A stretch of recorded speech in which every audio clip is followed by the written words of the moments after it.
Hello dear student, आप लोगों का स्वागत है जीके जीएस एएचसी वाला में। हम लोग आज लोकसभा से रिलेटेड क्वेश्चंस देखेंगे जो कि एग्ज़ाम की दृष्टि से मोस्ट इम्पॉर्टेंट रहेंगे। आप लोग चैनल को ज़्यादा से ज़्यादा सब्सक्राइब करें, वीडियो को लाइक करें और शेयर करें, जिससे और भी स्टूडेंट को इस क्लास का लाभ मिल सके। हम लोग क्लास को स्टार्ट करते हैं। लोकसभा की संरचना का उल्लेख अनुच्छेद 81 में किया गया है। लोकसभा संसद का निम्न सदन होता है। इसकी अधिकतम सदस्य संख्या 530 + 20 निर्धारित की गई है। नोट: ध्यातव्य है कि 104वें संविधान संशोधन अधिनियम 2019 द्वारा अनुच्छेद 234 में संशोधन करके लोकसभा और राज्य विधानसभाओं में अनुसूचित जातियों और अनुसूचित जनजातियों के लिए स्थानों के आरक्षण को 10 वर्ष या 25 जनवरी 2030 तक के लिए बढ़ा दिया गया है। लोकसभा तथा विधानसभाओं में नाम निर्देशन द्वारा आंग्ल भारतीय समुदाय के प्रतिनिधित्व संबंधी उपबंध को 25 जनवरी 2020 से समाप्त कर दिया गया है। अनुच्छेद 81 के अनुसार लोकसभा का राज्यों में प्रादेशिक निर्वाचन क्षेत्रों से प्रत्यक्ष निर्वाचन द्वारा चुने गए 530 से अनाधिकृत सदस्यों और ख नंबर संघ राज्य क्षेत्रों का प्रतिनिधित्व करने के लिए ऐसी रीति से जो संसद विधि द्वारा उपबंधित करें, चुने हुए 20 से अनधिक सदस्यों से मिलकर बनेगी। नोट: लोकसभा में राज्यवार सीटों का आवंटन 1971 की जनगणना पर आधारित है, जबकि प्रत्येक राज्य का प्रादेशिक निर्वाचन क्षेत्र में विभाजन 2001 की जनगणना 87वें संविधान संशोधन अधिनियम 2003 से जनगणना पर आधारित है। 84वें संविधान संशोधन 2001 के प्रावधान के अनुसार वर्ष 2026 के पश्चात होने वाली जनगणना के आंकड़े प्रकाशित होने तक अर्थात 2031 तक लोकसभा और विधानसभा की सीटों में कोई परिवर्तन नहीं किया जाएगा। वर्तमान में लोकसभा सदस्यों की संख्या 543 है, जिनमें से 524 राज्यों से तथा 19 केंद्र शासित प्रदेशों से निर्वाचित होते हैं। आगे देखते हैं। अनुच्छेद 83(2) के अनुसार लोकसभा की अवधि प्रथम अधिवेशन के लिए नियत तारीख 5 वर्ष तक होगी। हालांकि राष्ट्रपति को 5 वर्ष से पूर्व किसी भी समय लोकसभा को विघटित करने का अधिकार है। लोकसभा में अनुसूचित जाति के लिए 84 सीटें एवं अनुसूचित जनजाति के लिए 47 सीटें आरक्षित हैं। ठीक है, आगे देखते हैं। लोकसभा सदस्य संख्या। किस राज्य में कितनी लोकसभा सीटें हैं। ठीक है, सबसे ज़्यादा उत्तर प्रदेश में है, 80 सीटें। ठीक है, चलो सभी राज्यों में देख लेते हैं एक बार। आंध्र प्रदेश 25, असम में 14, छत्तीसगढ़ में 11, गोवा में 2, हरियाणा में 10, जम्मू कश्मीर में 5, कर्नाटक में 28, महाराष्ट्र में 48, मध्य प्रदेश में 29, नागालैंड में 1, पंजाब में 13, सिक्किम में 1, तमिलनाडु में 39, उत्तर प्रदेश में 80, पश्चिम बंगाल में 42, दिल्ली राष्ट्रीय राजधानी क्षेत्र में 7 और चंडीगढ़ 1, लक्षद्वीप 1, लद्दाख 1। आगे देखते हैं। अरुणाचल प्रदेश 2, बिहार 40, गुजरात 26, हिमाचल प्रदेश 4, झारखंड 14, केरल 20, मेघालय 2, मणिपुर 2, मिजोरम 1, उड़ीसा 21, राजस्थान 25, तेलंगाना 17, त्रिपुरा 2, उत्तराखंड 5, अंडमान और निकोबार द्वीप समूह 1, दादर एवं नगर हवेली तथा दमन व दीव 1, पांडुचेरी 1। आगे देखते हैं। लोकसभा के सदस्यों का चुनाव प्रत्यक्ष रूप से वयस्क मताधिकार मतलब 18 वर्ष के आधार पर गुप्त मतदान होता है। लोकसभा सदस्य के लिए आवश्यक है कि वह 25 वर्ष की आयु का हो, नागरिक भारत का नागरिक हो, पागल या दिवालिया न हो तथा किसी लाभ के पद पर न हो।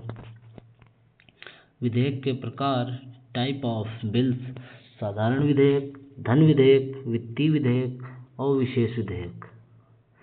वित्तीय विधेयक में वित्तीय विधेयक फर्स्ट और वित्तीय विधेयक सेकंड। और विशेष विधेयक में संविधान संशोधन विधेयक। संविधान संशोधन में गैर संघीय राज्यों की सहमति।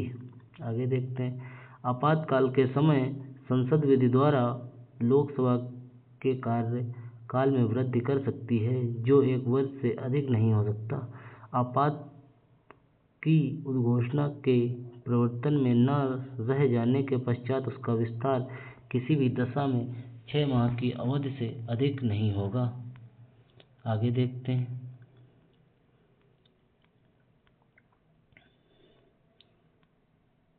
लोकसभा का स्थगन अध्यक्ष करता है, जबकि सत्रावसान और विघटन राष्ट्रपति करता है।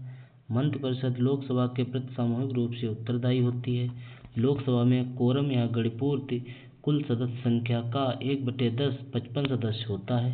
लोकसभा अध्यक्ष और उपाध्यक्ष: अनुच्छेद 93 के अनुसार लोकसभा अपने सदस्यों में से एक अध्यक्ष और एक उपाध्यक्ष का चुनाव करती है। लोकसभा के अध्यक्ष और उपाध्यक्ष लोकसभा सदस्य के रूप में शपथ लेते हैं, न कि अध्यक्ष और उपाध्यक्ष के रूप में। अनुच्छेद 94 ख के अनुसार लोकसभा का अध्यक्ष उपाध्यक्ष को तथा उपाध्यक्ष अध्यक्ष को अपना त्यागपत्र दे सकते हैं। ठीक है। लोकसभा के तत्कालीन समस्त सदस्यों के बहुमत से पारित संकल्प द्वारा अध्यक्ष या उपाध्यक्ष पद से हटाया जा सकता है, हालांकि 14 दिन पूर्व इस आशय की सूचना देना आवश्यक है। अनुच्छेद 96 के तहत जब अध्यक्ष या उपाध्यक्ष को पद से हटाने का कोई संकल्प विचाराधीन हो, तब वे सदन में उपस्थित रहते हुए भी पीठासीन नहीं होंगे तथा अध्यक्ष अपने पद से हटाए जाने के संकल्प पर प्रथमतः मत देने का तो हकदार होता है, किंतु मत बराबर होने की स्थिति में निर्णायक मत नहीं दे सकेगा। लोकसभा अध्यक्ष अन्य विषयों पर प्रथमतः मत नहीं देता तथा वह अपने निर्णायक मत का प्रयोग केवल तब करता है जब किसी विषय के संदर्भ में मतदान में सत्ता पक्ष एवं विपक्ष दोनों के वोट बराबर अथवा टाई हो जाते हैं। अनुच्छेद 151 के अनुसार अन्य तथ्य: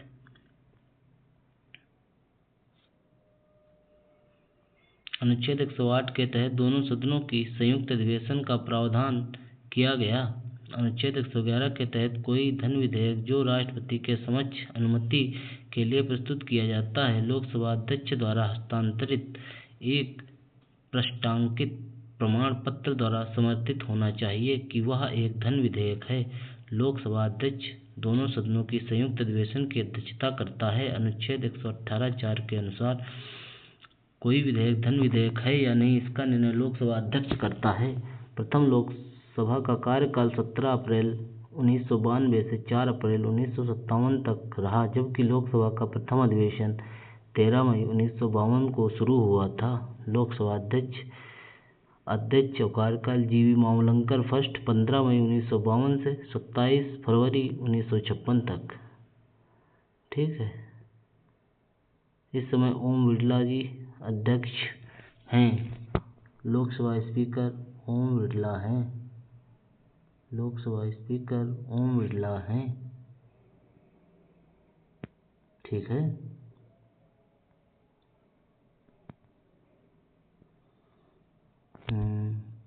19 जून 2019 से अब तक। ठीक। प्रथम लोकसभा अध्यक्ष जीवी मावलंकर तथा उपाध्यक्ष एम अनंतशयनम अयंगर थे। पहली महिला लोकसभा अध्यक्ष मीरा कुमार थीं। सबसे अधिक मतदाताओं वाला लोकसभा क्षेत्र मल्काजगिरी तथा सबसे कम मतदाताओं वाला लोकसभा क्षेत्र लक्षद्वीप है। क्षेत्रफल की दृष्टि से सबसे बड़ा लोकसभा क्षेत्र लद्दाख तथा सबसे छोटा चांदनी चौक दिल्ली है। भारतीय संसद संसदीय समितियों के माध्यम से प्रशासन पर नियंत्रण रखती है। भारतीय संसद का सचिवालय सरकार से स्वतंत्र होता है। लोकसभा सचिवालय प्रत्यक्ष रूप से लोकसभा अध्यक्ष के अंतर्गत कार्य करता है। प्रो टेम स्पीकर आम चुनाव के बाद नवनिर्वाचित लोकसभा सदस्य को शपथ दिलाते हैं। नवनिर्वाचित सदन में लोकसभा अध्यक्ष एवं चुनाव के पहले लोकसभा के सामान्यतः सबसे वरिष्ठ सदस्य को प्रोटेम स्पीकर के रूप में चुना जाता है। अनुच्छेद 85(1) के अनुसार लोकसभा में एक सत्र की अंतिम बैठक और आगामी सत्र की प्रथम बैठक के बीच 6 माह से अधिक का अंतर नहीं होगा। इस प्रकार लोकसभा में कम से कम वर्ष में 2 बार सत्र बुलाए जाने आवश्यक हैं। लोकसभा के अध्यक्ष, उपाध्यक्ष, महासचिव, राज्यसभा के सभापति, उपसभापति आदि संसद के अधिकारी कहलाते हैं।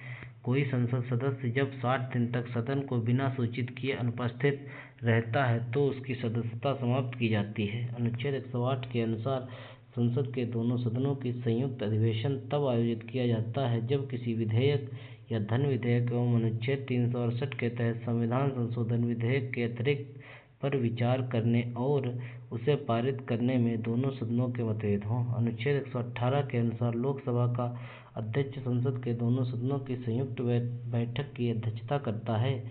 अब तक 3 बार दोनों सदनों की संयुक्त बैठक बुलाई जा चुकी है। वर्ष 1961 में प्रथम संयुक्त बैठक दहेज निरोधक विधेयक पर बुलाई गई थी। ठीक है, आगे देखते हैं।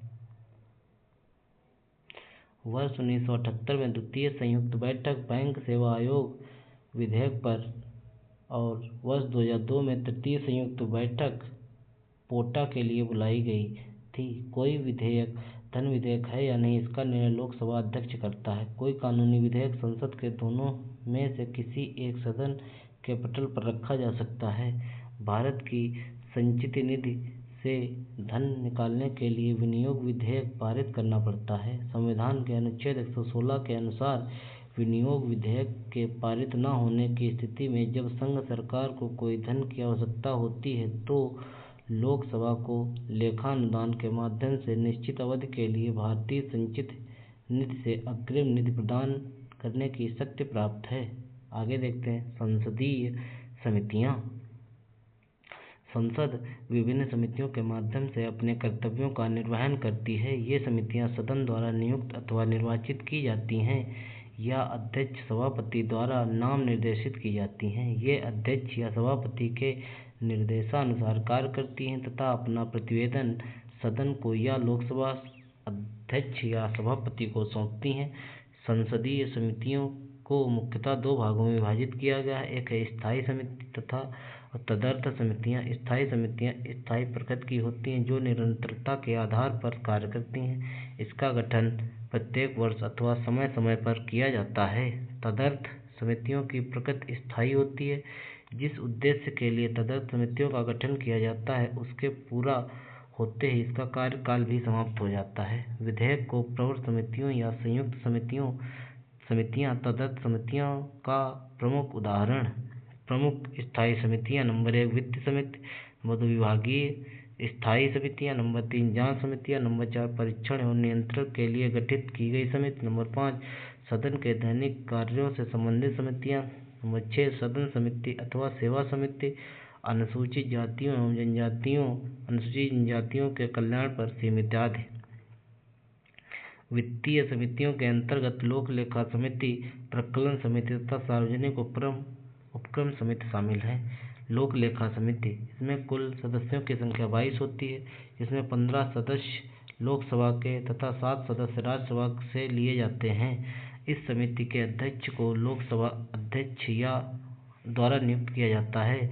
इसके सदस्यों का कार्यकाल 1 वर्ष होता है। इसमें प्रकलन समिति की जुड़वा बहन के रूप में भी जाना जाता है। प्रकलन समिति, इसके सदस्यों की संख्या 30 होती है जो कि लोकसभा से ही लिए जाते हैं। इनका कार्यकाल 1 वर्ष होता है। इनमें राज्यसभा के सदस्यों को शामिल नहीं किया जाता है। इसका अध्यक्ष लोकसभा अध्यक्ष द्वारा नियुक्त किया जाता है।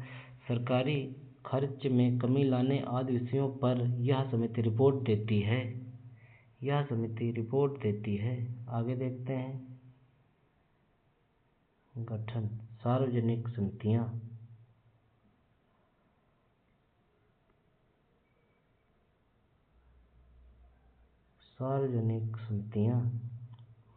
सार्वजनिक व प्रमुख समिति। इसमें सदस्यों की संख्या 22 होती है, जिनमें से 15 सदस्य लोकसभा से तथा 7 सदस्य राज्यसभा से होते हैं। समिति के अध्यक्ष को लोकसभा अध्यक्ष नियुक्त करता है।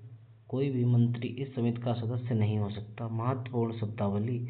शून्यकाल राज्यसभा में 11 बजे से 12 बजे तक के बीच व लोकसभा में 12 बजे से 1 बजे के बीच के समय को शून्यकाल कहा जाता है। इस दौरान सदस्यों द्वारा अति महत्वपूर्ण मामलों को उठाया जाता है।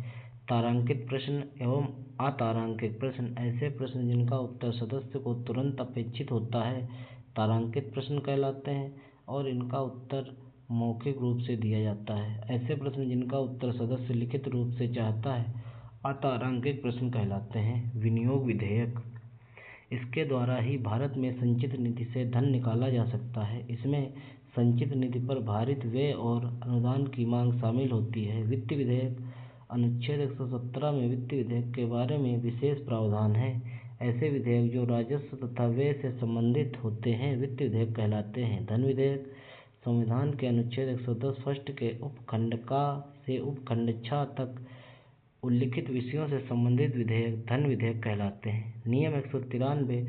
लोकसभा के सदस्य द्वारा इस नियम के तहत अविलंबनीय एवं अति महत्व वाले विषय पर अल्पकालिक चर्चा की मांग की जा सकती है। गणपूर्ति। सदन की बैठक में गणपूर्ति कोरम आवश्यक होती है। यह कुल सदस्य संख्या का 10वां भाग होता है। इसके अभाव में बैठक स्थगित कर दी जाती है। उच्चतम न्यायालय। भारत में एकीकृत न्यायालय की स्थापना की गई जिसमें शीर्ष स्थान पर उच्चतम न्यायालय तथा उसके अधीन कई उच्च न्यायालय हैं। एक उच्च न्यायालय के अधीन अधीनस्थ न्यायालयों की श्रेणियां भी विद्यमान हैं। भारत में न्यायपालिका की संरचना पिरामिड नुमा है और उच्चतम न्यायालय पिरामिड के शीर्ष पर है। न्यायपालिका की यह एकीकृत प्रणाली भारत सरकार अधिनियम 1935 से ली गई है। भारत के सर्वोच्च न्यायालय की स्थापना 26 जनवरी 1950 को हुई थी, जबकि उद्घाटन 28 जनवरी 1950 को किया गया था। भारतीय संविधान के भाग 5 के अंतर्गत अध्याय 4 में सर्वोच्च न्यायालय के संविधित प्रावधान अनुच्छेद 124 से 147 तक के उल्लिखित हैं। सर्वोच्च न्यायालय की सहायक शक्तियों के लिए प्रावधान भारत की संसद कर सकती है। आगे देखते हैं।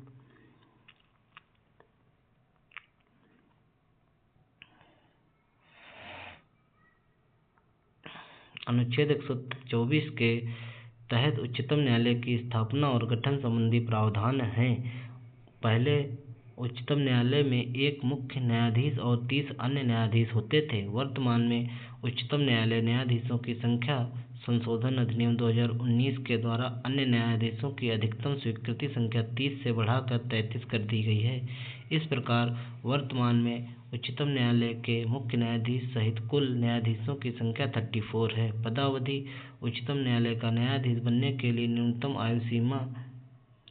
आयु सीमा निर्धारित नहीं की गई। हालांकि अवकाश ग्रहण करने हेतु अधिकतम आयु 65 वर्ष है।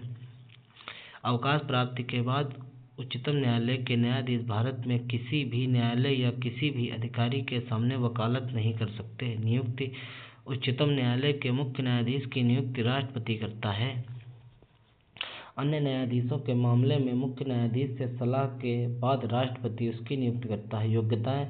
वह भारत का नागरिक हो, वह किसी उच्च न्यायालय या ऐसे 2 या अधिक न्यायालयों में लगातार कम से कम 5 वर्ष के लिए न्यायाधीश या किसी उच्च न्यायालय या ऐसे 2 या अधिक न्यायालयों में लगातार 10 वर्षों तक अधिवक्ता रहा हो। पॉइंट 3। राष्ट्रपति या राष्ट्रपति की दृष्टि से कानून को उच्च कोटि का ज्ञाता हो। शपथ। राष्ट्रपति उच्चतम न्यायालय के न्यायाधीश को शपथ दिलाता है। वेतन एवं भत्ते। संसद द्वारा उच्चतम न्यायालय के न्यायाधीशों को वेतन भत्ते आदि का निर्धारण समय समय पर किया जाता है। वर्तमान में मुख्य न्यायाधीश का वेतन प्रतिमाह 2.8 लाख रुपए और न्यायाधीशों का वेतन 2.5 लाख रुपए प्रतिमाह है। इसके अलावा इन्हें अन्य भत्ते भी प्रदान किए जाते हैं। सर्वोच्च न्यायालय के अधिकारियों और सेवकों को यह उनके संबंध में देय पेंशन भारत की संचित नीति पर आधारित है। पदमुक्त उच्चतम न्यायालय के न्यायाधीशों को साबित कदाचार तथा असमर्थता के आधार पर संसद के दोनों सदनों की कुल सदस्य संख्या के बहुमत द्वारा तथा उपस्थिति और मत देने वाले सदस्यों के कम से कम 2/3 बहुमत से पारित समावेदन के आधार पर राष्ट्रपति द्वारा हटाया जा सकता है। कोई न्यायाधीश राष्ट्रपति को संबोधित अपने हस्ताक्षर सहित लेख द्वारा अपना त्यागपत्र दे सकता है। नोट: संविधान में सर्वोच्च न्यायालय तथा उच्च न्यायालयों के न्यायाधीश को पद से हटाने के लिए महाभियोग शब्द का उल्लेख नहीं किया गया है। भारत के न्यायालयों का पद सोपान: सर्वोच्च न्यायालय, शीर्ष न्यायालय, एपेक्स कोर्ट, फिर उच्च न्यायालय, राज्य स्तर, स्टेट लेवल। उसके बाद आते हैं महानगरीय न्यायालय और लेबर कोर्ट, फैमिली विशेष अधिकार, फिर फैमिली कोर्ट, जिला एवं सेशन कोर्ट, जिला स्तर।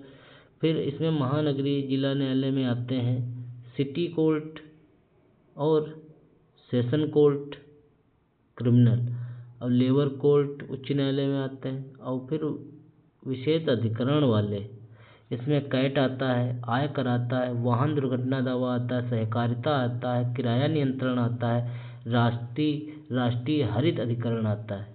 और जिला एवं सेशन कोर्ट, देखो फैमिली कोर्ट भी उसी में आता है उसमें। फिर जिला एवं सेशन कोर्ट, जिला स्तर, इसमें सिविल, क्रिमिनल, जिला न्यायालय एवं सेशन कोर्ट, ये सभी आते हैं। आगे देखते हैं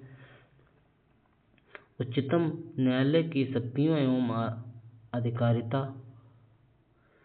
इसमें आरंभिक अधिकारिता निम्नलिखित मामलों में: नंबर 1, भारत सरकार तथा एक या एक से अधिक राज्यों के मध्य उत्पन्न विवादों में, या भारत सरकार और कोई एक राज्य या अनेक राज्यों तथा एक या एक से अधिक अन्य राज्यों के बीच विवाद में। थर्ड, 2 या 2 से अधिक राज्यों के बीच ऐसे विवाद जहां वैधानिक अधिकारों के प्रश्न शामिल हों। आगे देखते हैं भारतीय संविधान का अनुच्छेद 141 यह निर्धारित करता है कि सर्वोच्च न्यायालय द्वारा घोषित कानून भारत के क्षेत्र के भीतर सभी अदालतों पर बाध्यकारी होगा। अनुच्छेद 144 में उल्लेख है कि भारत के राज्य क्षेत्र के सभी प्राधिकारी दीवानी, सिविल और न्यायिक जुडिशियल उच्चतम न्यायालय की सहायता से कार्य करेंगे। अपीलीय क्षेत्राधिकार: उच्चतम न्यायालय देश का सबसे बड़ा अपीलीय न्यायालय है। यह निजी अदालतों के फैसलों के खिलाफ सुनवाई करता है। इस क्षेत्राधिकार को 4 वर्गों में यथा संवैधानिक, दीवानी, फौजदारी और विशेष अनुमति द्वारा अपील में विभाजित किया जा सकता है। परामर्शदात्री क्षेत्राधिकार: अनुच्छेद 143 के तहत राष्ट्रपति को यह अधिकार है कि वह सार्वजनिक महत्व के विषयों पर उच्चतम न्यायालय से सलाह ले सकता है। हालांकि यह सलाह राष्ट्रपति के लिए बाध्यकारी नहीं है। पुनर्विचार संबंधी क्षेत्राधिकार: अनुच्छेद 137 के तहत उच्चतम न्यायालय को यह अधिकार प्राप्त है कि वह स्वयं के निर्णयों पर पुनर्विचार कर सके। अभिलेख न्यायालय: अनुच्छेद 129 के तहत उच्चतम न्यायालय को अभिलेख न्यायालय माना गया है। इसके फैसले सार्वकालिक अभिलेख व साक्ष्य के रूप में स्वीकार किए जाते हैं। आगे देखते हैं न्यायाधीश क्षेत्राधिकार: भारत का उच्चतम न्यायालय नागरिकों के मूल अधिकारों का संरक्षक है। अनुच्छेद 32 के तहत उच्चतम न्यायालय 5 प्रकार के रिट जारी कर सकता है: या बंदी प्रत्यक्षीकरण, परमादेश, प्रतिषेध, अधिकार परीक्षा और उत्प्रेरण। भारतीय न्यायिक प्रणाली में PIL का अर्थ public state litigation, public interest litigation है। नोट: न्यायाधीश अधिकार क्षेत्राधिकार के संदर्भ में उच्चतम न्यायालय मात्र मूल अधिकारों के क्रियान्वयन से संबंध में रिट जारी कर सकता है, जबकि उच्च न्यायालय न केवल मूल अधिकारों के लिए न्यायादेश जारी कर सकता है बल्कि अन्य उद्देश्यों के लिए भी इसे जारी कर सकता है। इस प्रकार इस क्षेत्र में उच्च न्यायालय की शक्ति उच्चतम न्यायालय से अधिक विस्तृत है। ठीक है।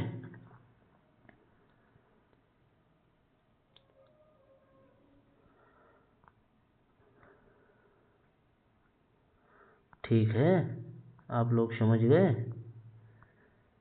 अब